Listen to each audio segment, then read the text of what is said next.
గారు చేయటం అనేది in it self is an achievement. So Thaman గారు, కంగ్రాచులేటింగ్ యూ. అండ్ ఇందాక నుంచి దిల్ రాజు గారి గురించి మాట్లాడుతూ ఉన్నాము. దిల్ రాజు గారి గురించి తమన్ గారు కూడా మనకి డాలస్ ఈవెంట్లో చాలా విశేషాలు చెప్పారు. ఈసారి పెళ్లి కూతుర్ని దాచానని చెప్పారు. అప్పుడేమో ఒక డైపర్ గురించి చెప్పారు. తమన్ గారిని అడుగుదాం అనుకున్నాను కానీ రేపు ప్రీ రిలీజ్ ఈవెంట్లో అడుగుతాను దాని గురించి.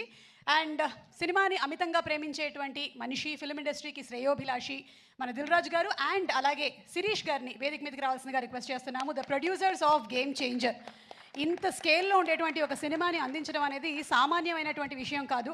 కత్తి మీద సాము లాంటి పని అనే చెప్పాలి. అలాంటిది ఇలాంటి హై బడ్జెట్ ఫిల్మ్స్ని అందిస్తున్నటువంటి దిల్ రాజు గారికి శుభాకాంక్షలు చెప్తూ మాట్లాడవలసిందిగా రిక్వెస్ట్ చేస్తున్నాం.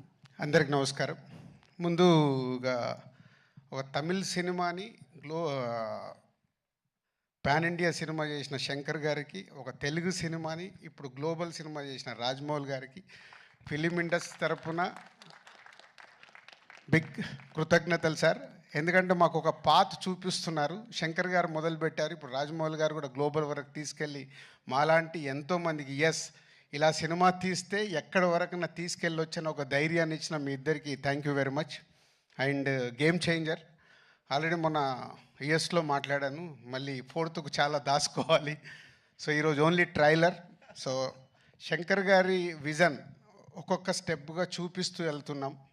వారి ఒక్కొక్క పాటలో ఆ గ్రాండియర్ కానీ, వారు చూపించిన మూమెంట్స్ సాంగ్లో చేసినవి కానీ, లిరికల్ వీడియోల ద్వారా కొంచెం కొంచెం సాంగ్లో ఇస్తూ వెళ్ళాం.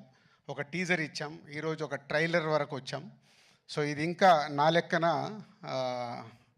40-50%.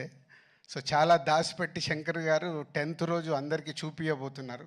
ఈ సినిమాలో ఎన్నో మూమెంట్స్ అన్ప్రెడిక్టబుల్గా ఉంటాయి, అది మట్టు ఖచ్చితంగా చెప్పగలుగుతాను. నిన్నే తమన్ బ్యాక్గ్రౌండ్ స్కోర్ చేస్తూ రమ్మంటే ప్రసాద్ ల్యాబ్కి వెళ్తే 2 రీళ్లు చూపించాడు. అది చూసిన తర్వాత ఇంకా గట్టిగా తొడగొట్టాలని ఉంది కానీ ఓవర్ అవుతుందని ఆగిపోతున్నాను. సో 10th వరకు మీలాగే మేము కూడా ఒక ఎగ్జైట్మెంట్ని ఆపుకుంటూ ఒక గొప్ప సినిమా అంటే ఒక కమర్షియల్గా శంకర్ గారు ఎన్నో సినిమాలు నేను ఎప్పుడు చెప్తుంటాను. ఒక జెంటిల్మెన్ దగ్గర నుంచి భారతీయుడు కానీ, ఒకే ఒకటి కానీ, శివాజీ కానీ, ఆఫ్టర్ లాంగ్ టైం మళ్ళీ శంకర్ గారు ఒక స్ట్రేట్గా తెలుగులో సినిమా చేస్తూ అలాంటి సినిమా మాకు ఇచ్చినందుకు వారికి కృతజ్ఞతలు. And Ram Charan global star, RRR తర్వాత ఒక గ్లోబల్ స్టార్ హీరోతో చేస్తున్నందుకు, ఈ సినిమా రిలీజ్ తర్వాత రామ్ చరణ్ గారు ఇంకా ఇంతింతై వటుడింతై లాగా పాన్ ఇండియానే కాదు గ్లోబల్ అదర్ కంట్రీస్లో కూడా చాలా అప్రిషియేషన్ వస్తుంది.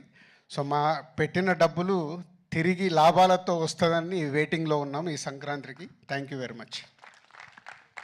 Thank you so much Sirish గారు. యాజ్ యూజువలీ మౌనంగానే వారి విషయాన్ని తెలియచెప్పారు. అండ్ ఇక